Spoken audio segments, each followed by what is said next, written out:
akkaataa basbuusaa itti hojjetanii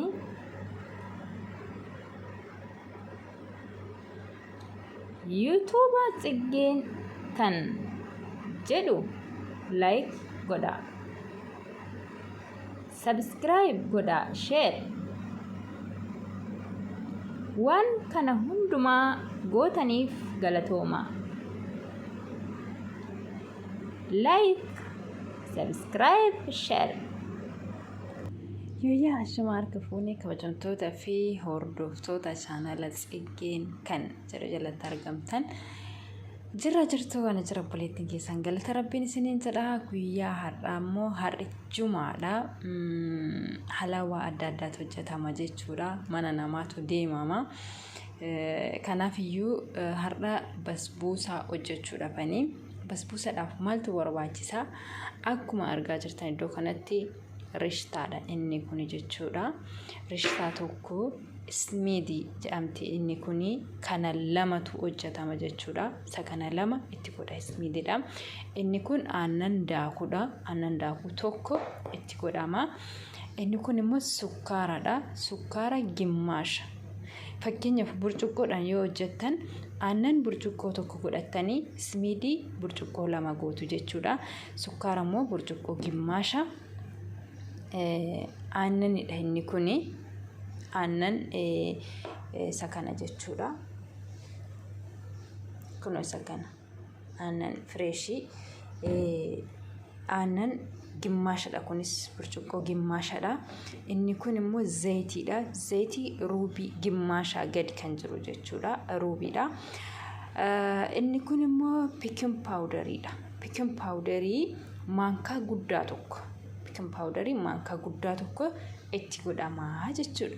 Kanaan booda kana hunduma isaa iddoo tokkotti goone waliin makna. Walumaan turra. Hanga dhumaatitti. Egaan kabajamtoota hordoftoota koo akka carraa namoonni haaraan yoo gara chaanala kanaa dhuftan subscribe gochuu hin dagatinaa, like, share, comment kaa'uu hin dagatinaadha. Akkasuma warri immoo durmaatii waliif taanee jirru like waliif gochuudhaan comment waliif kaa'uudhaan walaa jajjabeessuun isiniin jedha. Waan kana hunduma gootaniifuu galatooma. Mee hanga dhumaatitti walumaan adeemna. Egaan akkuma beekamu rishtaa itti godheen jira. Amma aannan itti godhaa. Dibsee sukkaara. Itti aansee zayitii waliin makaa. Egaan akkuma beekamu aannanii fi rishtaa sukkaaraaf zayitii itti godhee waliin makaan jira. Egaa amma ismiidii fi aannan fireeshii fi pikin paawudarii ittiin goone.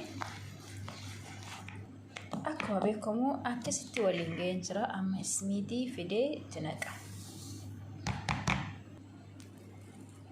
Kubbaayyaa lammaffaa isaa.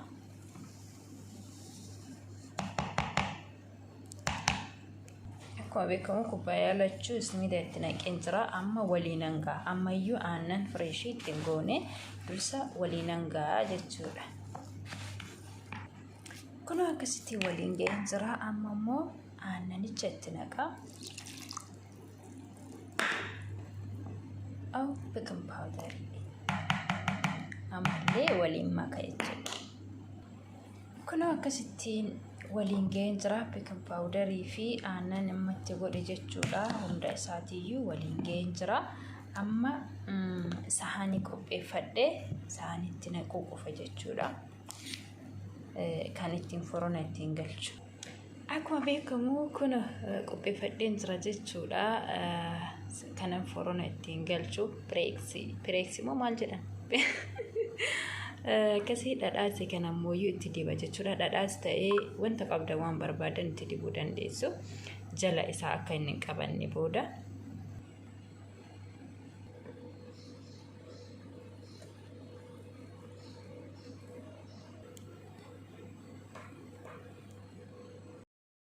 Kunoo kabajamtoota hordoftoota koo basbuusaan keenya xumuramee jira jechuudha. Bilchaatee bahee amma waan kanadha. Aannanidha kunilleedha. Sukkaara waliin kan hojjetame kan alaa dhufedha. manatti illee hojjechuun hin danda'ama waan kana jechuudha. Aannanii fi sukkaara walitti godhanii daffisanii hojjetachuun hin danda'ama. Manatti illee kun immoo waan kan xumurame kan dhufedha. Amma gubbaa isaa irratti naqa jechuudha.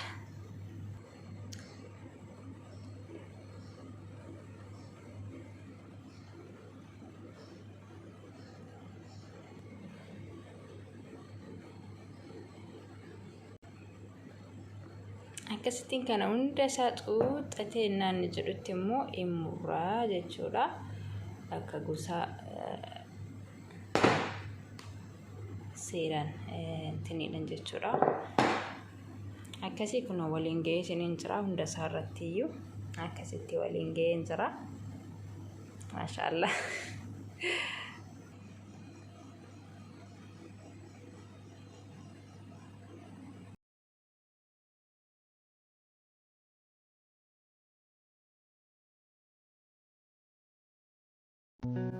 ወደታ ቃል አልነገረሽም? ማ ልቤ አይመስለኝም። አልነበርሽም ማለት ነው። የት? ልቤ ውስጥ። ሞዛዛ የምሬን ነው። ገብቼ ልየው? ልብሽ ከፈቀደ። አንተ ፈቅደ እምቢ ይላል ብለህ ነው? እሺ ብያለሁ። እስማ አብ ይህ ሁሉ መውደድ ለማን ነው? ላንቺ ነው። ቲ ሞዛዛ እውነቴን ነው እኮ እዚህ ልብ ውስጥ ልኖርበት። ህልሜ እሱ አይደል? ቃሌን ውሰድ። እወድሻለሁ። እኔም